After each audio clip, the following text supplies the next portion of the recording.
आप सभी को प्रणाम। पिछले वीडियो में हमने जाना कि कैसा था माताजी का बाल्यकाल। आज हम जानेंगे कि माताजी किस प्रकार ध्यान किया करती थीं और किस प्रकार माताजी का गुरुदेव से मिलना हुआ। शिव पूजा के खेल में जो भावानुभूतियां हुई थी वे आयु के बढ़ने के साथ सघन और प्रगाढ़ होने लगी। किशोरी भगवती के मन प्राण व अंतःकरण में एक पुकार ने जन्म ले लिया। उनके प्राण अपने शिव को पुकारते रहते। रह रहकर मन ध्यानस्थ चेतना में देखे गए दृश्यों को फिर निहारने लगता। कई तरह के सवाल अंतःकरण को कुरेदते रहते। वह सोचा करती, यह महायोगी शिव कौन है जिसे वह ध्यान में हमेशा देखती हैं। बार बार ध्यान करते समय शिव के स्थान पर सचमुच सुदर्शन व्यक्तित्व वाले इस महायोगी की छवि क्यों प्रकट हो जाती है। क्या सचमुच ही भगवान शिव ने धरती पर अवतार ले लिया है। ये और ऐसे ही अनेक सवाल उन दिनों उनकी अंतर चेतना में अंकुरित हो रहे थे। इन सभी का उत्तर पाने के लिए उन्होंने ध्यान साधना को और अधिक तीव्र करने का निश्चय किया। इस निश्चय के साथ ही उनमें एक अजीब सा भाव परिवर्तन हो गया। घर के प्रायः सभी सदस्यों ने इसे अनुभव किया। इन दिनों उनकी दिनचर्या बड़ी ही अस्त व्यस्त हो गई, लेकिन इस बाह्य अस्त व्यस्तता में एक आंतरिक सुव्यवस्था साकार हो रही थी। वह अपनी ध्यान साधना में इतनी डूबी रहती कि उन्हें अपने उठने नहाने खाने की सुध-बुध ही न रहती।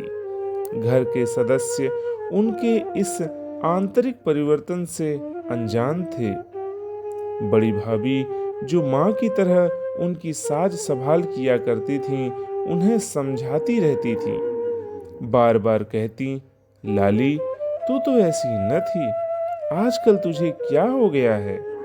कहाँ तो तू सवेरे सवेरे जल्दी उठकर नहा धोकर तैयार हो जाती थी, खेलने लगती थी, घर का काम काज भी करा लेती थी, पर आजकल तो तुझे जैसे अपना ध्यान ही नहीं रह गया है। भाभी की इन बातों को वह हंसकर टाल जाती थी। जिस किसी तरह उन्हें बहला समझा देती। वह जानती थीं कि यदि वह बैठकर सुव्यवस्थित तरीके से दिन रात ध्यान साधना करेगी तो सब के सब परेशान हो जाएंगे और वह अपने परिवार के किसी भी सदस्य को परेशान नहीं करना चाहती थी। इसलिए उन्होंने यह अनूठा तरीका निकाला था। वह दिन प्रतिदिन ध्यान साधना की गहरी भाव दशा में खोती जा रही थी। अनेकों दिव्य अनुभूतियां प्रतिक्षण उन्हें घेरे रहती थीं। बाहरी तौर पर सब कुछ सामान्य होते हुए भी उनके आंतरिक जीवन में सभी कुछ असामान्य और अलौकिक हो गया था। अपनी उन दिनों की बातों की चर्चा किसी विशेष प्रसंग में करते हुए उन्होंने अपनी एक शिष्य संतान को कुछ खास बातें बताई थीं। साधना तपस्या की बात करते हुए उन्होंने कहा था, ये सब जितना गोपनीय रहे उतना ही अच्छा। संसार को दिखा जताकर भला क्या लाभ होगा। गुरुजी को लोक शिक्षण करना था, तुम सबको बताना था, सिखाना था।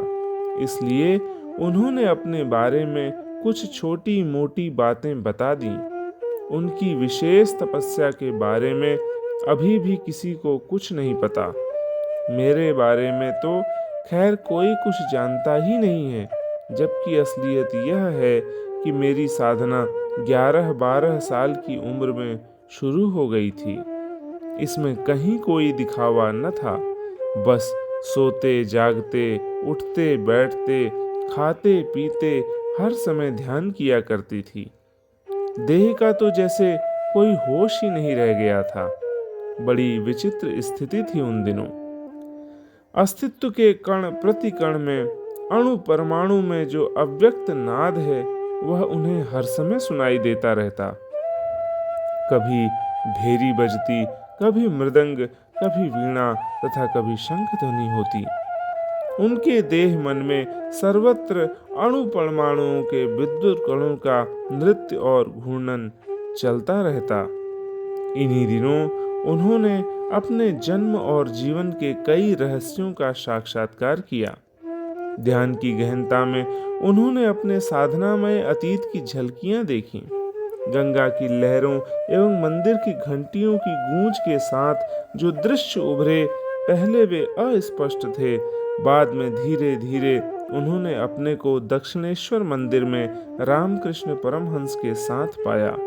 उन्हें ऐसा लगा जैसे कि वे परमहंस देव के साथ, उनके भक्तों व शिष्यों के साथ घिरी हैं। सभी उन्हें माँ माँ कहते हुए भक्ति पूर्वक प्रणाम प्रणिपात कर रहे हैं। इस अद्भुत दृश्यावली में वह कितनी देर खोई रहीं, कुछ पता ही न चला। तभी अचानक उनकी ध्यानस्थ चेतना में दृश्य परिवर्तन हुआ। गंगा की लहरों और मंदिरों की घंटियों की गूंज अभी भी यथावत थी, बस अन्य दृश्य बदले। ऐसा लगा जैसे वह बनारस में कहीं हैं। संत कबीर के ताने बाने के साथ उनके जीवन का ताना बुना हुआ है। वह अक्खड़ फक्कड़ कबीर के साथ हैं। अनेकों सामान्य जन उन्हें श्रद्धा की दृष्टि से देख रहे हैं।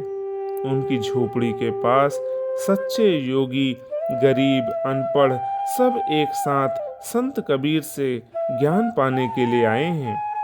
ध्यान की गहनता में उभरते इन दृश्यों को वह निहारती रहीं। इस काल शून्यता में कालबोध का कोई प्रश्न न था। कई वर्षों की तीव्र साधना के बाद उन्हें अपने प्रश्नों के उत्तर मिल गए। उनकी जीवनचर्या का बाह्य रूप फिर से पूर्ववत व्यवस्थित हो गया। घर के सभी सदस्यों को आश्वस्ति मिली। बस उन्हें पहले और अब में सिर्फ एक परिवर्तन नजर आया। अब उनकी लाली प्रातः जल्दी स्नान करके शिव पूजा के साथ नियमित ध्यान करने लगी है। अपने आराध्य से मिलने की उनकी तीव्र उत्कंठा को कोई समझ न पाया। उन दिनों की प्रथा के अनुरूप जसवंतराव शर्मा को अपनी प्यारी बेटी के विवाह की चिंता होने लगी थी। किशोरी भगवती की अंतर चेतना में उफनती अलौकिकता के ज्योति सागरों के बीच पुकार के सघन स्वर गूंज रहे थे। आराध्य के चरणों के प्रति उनका अनुराग नित्य प्रति बढ़ता जा रहा था। आराध्य के चरणों में भगवती की प्रीति दृढ़ हो चली थी। उनके हृदय में भक्ति की अंतर्धारा प्रवाहित होती रहती। ध्यान साधना में अपने विगत जन्मों की कथा स्पष्ट हो जाने के बाद उनमें एक भाव परिवर्तन हो गया था।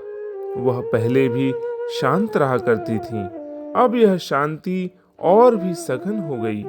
इन दिनों वह सर्वथा शांत अचंचल रहकर अपने दैनिक क्रियाकलापों में संलग्न रहती। बड़ी भाभी के घर गृहस्थी के कामों में सहयोग, रामायण, महाभारत आदि धर्म ग्रंथों का स्वाध्याय, अपनी नियमित ध्यान साधना, बस यही उनकी दिनचर्या के अनिवार्य तत्व थे। घर में सबसे छोटी होते हुए भी वह परिवार के अन्य सभी सदस्यों की देखभाल किया करती थीं। किसको कब क्या और कितनी जरूरत है, इस बात का उन्हें हमेशा ध्यान रहता। उनके दोनों बड़े भाई दीनदयाल और सुनहरी लाल उनके गुणों से अभिभूत रहते। भाभी को तो उन पर नाज था। बड़ी बहन ओमवती की शादी इस बीच हो चुकी थी। अब उनका घर में यदा कदा ही आना हो पाता था। वह अपनी छोटी बहन को बहुत चाहती थीं, इसलिए वह भाभी से, पिताजी से कभी कभी जिद करती कि लाली को थोड़े दिनों के लिए उनके साथ भेज दिया जाए। यहाँ तो कहीं आना जाना नहीं हो पाता, इस तरह मन बहल जाएगा। वह भी कुछ दिन और अपनी छोटी बहन के साथ रह लेंगी। ओमवती की इस जिद पर जैसे तैसे जसवंतराव सहमत हो जाते और भगवती थोड़े दिनों के लिए अपनी बड़ी बहन के ससुराल हो आती। वहां भी उनकी दिनचर्या यथावत परिवर्तन बनी रही। बहन को घर के कामों में सहयोग देने के साथ साथ वह अपनी ध्यान साधना का क्रम बनाए रखती। ध्यान में दृश्य परिवर्तन भी थे। चित्त शक्ति का लीला विलास यहाँ भी सक्रिय था। ध्यान की इस भावभूमि में उन्हें प्रत्यक्ष हुआ कि जो कबीर थे वही रामकृष्ण परमहंस रहे और वही अब महायोगी हैं जो उन्हें वर्षों से दिखाई दे रहे हैं।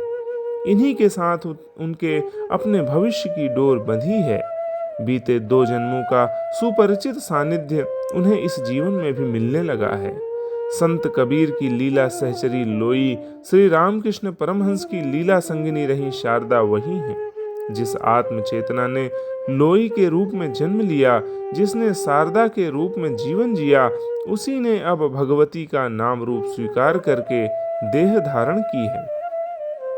इन दिनों घर परिवार के लोग उनके लिए सुयोग्य वर की खोजबीन बड़े जोर शोर से कर रहे थे। बड़े भाई दीनदयाल और पिता जसवंत राव के बीच इस संबंध में काफी चर्चाएं हुआ करती। इस बार जब वह अपनी बड़ी बहन ओमवती के वहां से लौटी तो देखा परिवार के एक बुजुर्ग रिश्तेदार कृष्ण प्रसाद जी आए हुए हैं। यह रिश्ते में पंडित जसवंत राव के मामा लगते थे।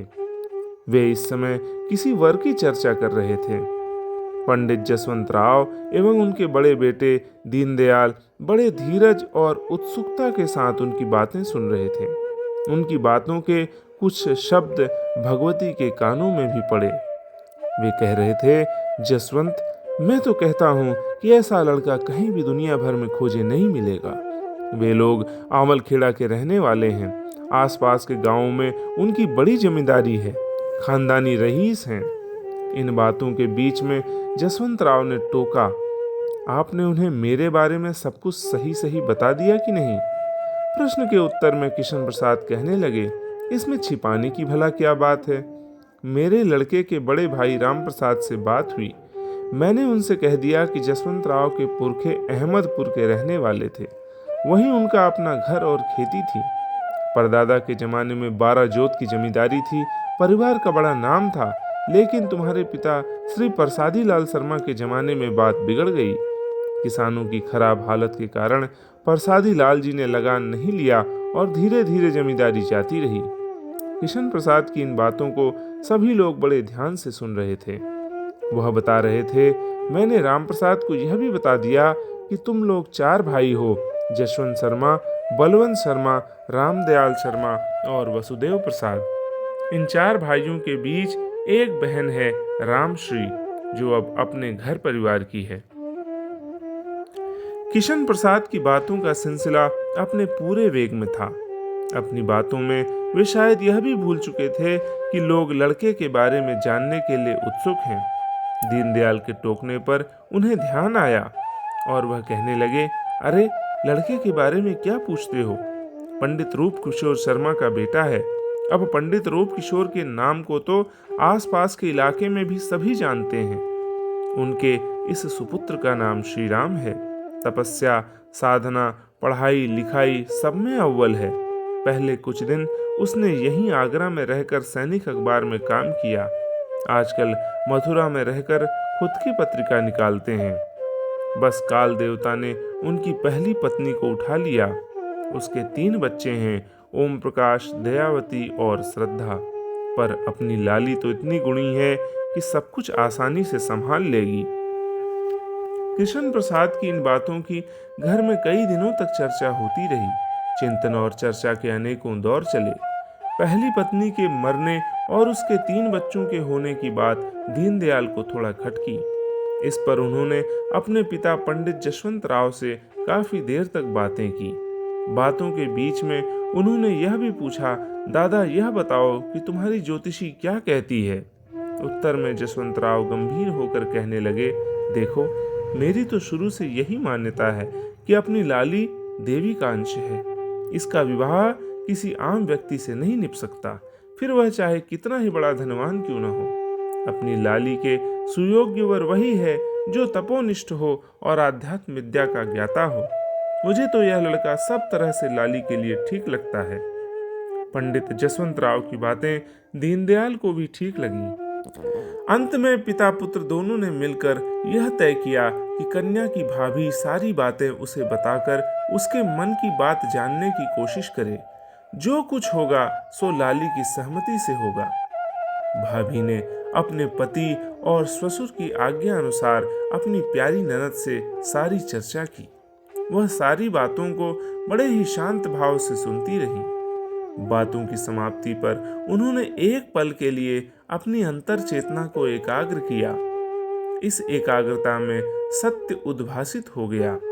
उन्हें इस बात का एहसास हो गया कि इस समय जिनसे उनके विवाह की चर्चा की जा रही है, उन्हीं के कार्य में सहयोग के लिए उन्होंने देह धारण की है।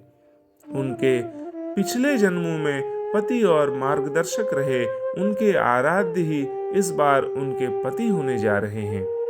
अंतर मन की इन सारी बातों को उन्होंने गोपन ही रखा। प्रत्यक्ष में उन्होंने बस केवल इतना कहा, भाभी दादा से कह देना कि मुझे उनकी सारी बातें स्वीकार हैं। वे जो कुछ करने जा रहे हैं उसी में मेरे जीवन का कल्याण है। लाली की सहमति व स्वीकृति पाकर सारे परिवार में उत्साह का ज्वार उफन पड़ा। उल्लास की तरंगें घर के कोने कोने में बिखरने लगी। वर पक्ष के लोगों की सहमति भी आ गई। मंगल परिणय की तैयारियां होने लगी। फाल्गुन शुक्ल सप्तमी 2001 18 फरवरी सन 1945 का दिन विवाह के लिए निश्चित हुआ। विवाह का दिन तय होने के बाद से पंडित जसवंत राव के मन में खुशियों की एक साथ एक कसक भी घुल गई। उन्हें ऐसा लगा जैसे कि जगदम्बा पार्वती ने पीहर छोड़कर भगवान भोलेनाथ के साथ जा बसने का संकल्प ले लिया हो। अपनी इस कसक को दिल में लिए जसवंत राव बेटी के विवाह की तैयारी में जुटे रहे। निश्चित तिथि पर विवाह संपन्न हुआ। विवाह में बहुत सादगी थी।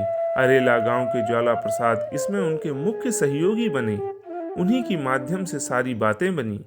दिखावे प्रदर्शन का तो विवाह में कोई नामो निशान न था। यह मनुष्यता के सामने जीवन आदर्श को प्रस्तुत करने वाले ऋषि युग्म का मंगल परिणय था। यह तप और श्रद्धा का मिलन था। ज्ञान और भक्ति का अनोखा सायुज्य था। भगवती और श्री राम इस शुभ घड़ी में अपने आदर्श पथ पर एक साथ चलने के लिए संकल्पित हुए थे। अपने आराध्य के चरणों में सामीप्य में भगवती के जीवन का एक सर्वथा नया आयाम उद्घाटित हुआ था। माँ का मातृत्व अभिव्यक्त हो रहा था।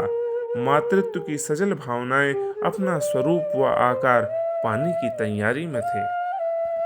धन्यवाद।